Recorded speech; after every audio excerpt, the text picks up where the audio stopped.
একটি পৌরাণিক কাহিনী দিয়ে আজকে ভিডিওটি শুরু করব।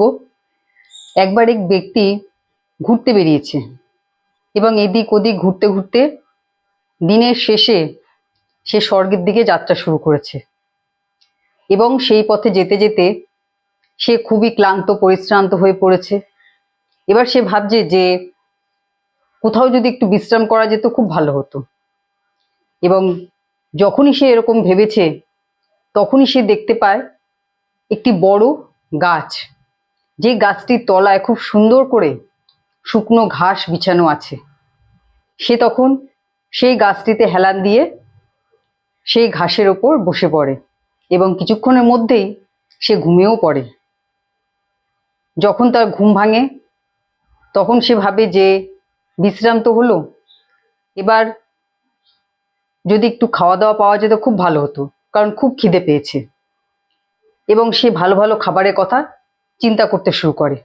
মুহূর্তের মধ্যেই তার সামনে সেই সব খাবার হাজির হয়ে যায় এবং সে এতটাই ক্ষুধার্ত ছিল, চিন্তাই করে না যে খাবার কোথা থেকে আসলো।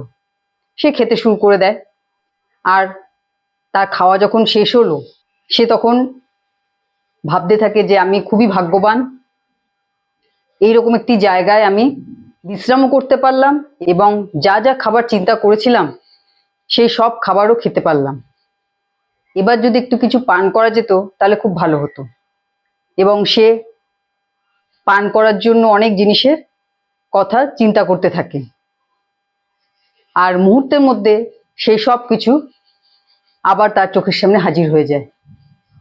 আর সে এতটাই তৃষ্ণার্ত অনুভব করে, সে কিন্তু চিন্তাও করে না যে এসব কিছু আসলো কোথা থেকে।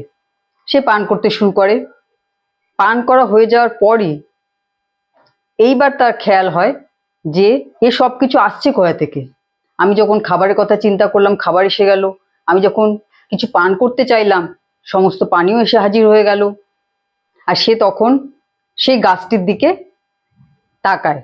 সে ভাবে এই গাছটিতে নিশ্চয়ই ভূত আছে এবং ভাবতে ভাবতে সে গাছটির দিকে ভালো করে তাকিয়ে দেখে এবং সে সত্যি সত্যি সেখানে ভূত দেখতে পায়।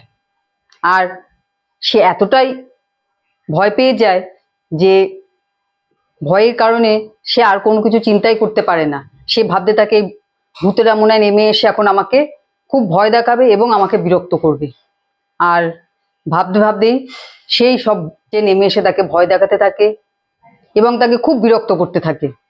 সে এতটাই ভীত সন্ত্রস্ত হয়ে যায়, সে ভাবতে থাকে যে এরা মনে আমাকে এবার মেরেই ফেলবে। এবং একথা ভাবতে ভাবতে সে মারা যায়। তাহলে দেখুন, যে মানুষটি একটু আগে নিজেকে সব থেকে ভাগ্যবান মনে করছিল, পর মুহূর্তে সে একই জায়গায় মৃত অবস্থায় পড়ে আছে। আসলে সে যে গাছটির তলায় বসেছিল সেই গাছটি ছিল কল্পবৃক্ষ। যে বৃক্ষের তলায় বসে যা চাওয়া যায় তাই পাওয়া যায়।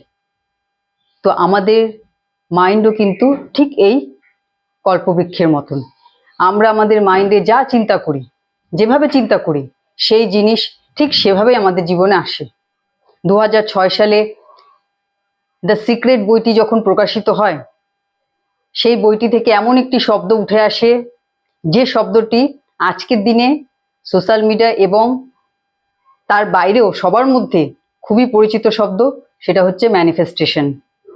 কিন্তু এই ল অফ অ্যাট্রাকশন বা ম্যানিফেস্টেশনের যে কনসেপ্ট, এটা কিন্তু আমাদের দেশে অনেক পুরনো, কিন্তু আজকের দিনে এই শব্দগুলো খুবই জনপ্রিয়।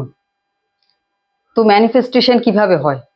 যখন আমরা কোনো কিছু দিনরাত চিন্তা করতে থাকি, বিচার করতে থাকি, সেই চিন্তা সেই বিচার যখন ফিলিংসের সাথে মিশে যায় এবং আমাদের লক্ষ্য বা গোলের সাথে অ্যালাইন হয়ে যায়, তখনই আমরা আমাদের যে কোনো ইচ্ছা পূরণ করতে পারি। তো ম্যানিফেস্টেশন ঠিক এভাবেই কাজ করে। সেই জন্য নিজের গোল, নিজের লক্ষ্যের প্রতি সবসময় একনিষ্ঠ থাকুন, নিজেকে তৈরি করুন, তাহলে অবশ্যই আপনি আপনার লক্ষ্য পূরণ করতে পারবেন। সেই জন্য আপনার চিন্তা, আপনার ইচ্ছা, আপনার ভালো লাগা এবং আপনার অ্যাকশন, এই সব কিছু মিলেমিশেই কিন্তু কোনো কিছু ম্যানিফেস্ট হয়। তো যে জিনিস পেতে চাইছেন না তার চিন্তা ছাড়ুন, আর যে জিনিস জীবনে পেতে চাইছেন সেই জিনিসকে কিভাবে অ্যাচিভ করা যায় সেটা নিয়ে রাত দিন চিন্তা করুন, সেটা নিয়ে বিচার বিশ্লেষণ করুন, তবে অবশ্যই আপনি আপনার লক্ষ্যে পৌঁছতে পারবেন। নিজের প্রতি বিশ্বাস রাখুন এবং নিজের কাজ সঠিকভাবে করে যান। ঠিক আছে? তো আজকে ভিডিও এখানেই শেষ করছি। সবাই ভালো থাকবেন, সুস্থ থাকবেন। নমস্কার।